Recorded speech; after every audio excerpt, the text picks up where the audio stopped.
সাম্য, মানবিক, ন্যায় ইনসাফের ভিত্তিতে রাষ্ট্র গঠনের ক্ষেত্রে এই ধরনের ছিন্নমূল, সুবিধাবঞ্চিত মৌলিক শিক্ষা দিয়ে এই ধরনের মানুষদেরকে মৌলিক শিক্ষা প্রদান করে আমরা দেশের জন্য কল্যাণ নিয়ে আসতে চাই এবং আমরা নিজেরাও সচেতন হয়ে ওদেরকেও দেশ সম্পর্কে, তাদের মৌলিক অধিকার সম্পর্কে সচেতন করানোর জন্যই আমাদের এই পদক্ষেপ গ্রহণ করা।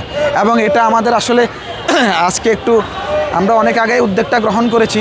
আজকে আমাদের এই জায়গাটার মধ্যে যেহেতু আমি অনেক দিন পরে এসেছি, ওদের সাথে একটু সময় ব্যয় করি, আমি 1 মাস 1.5 মাস পরে আসি, মানে ওদের সাথে। স্কুলের নাম হচ্ছে সুবিধাবঞ্চিত ও ছিন্নমূল শিশুদের শিক্ষালয়।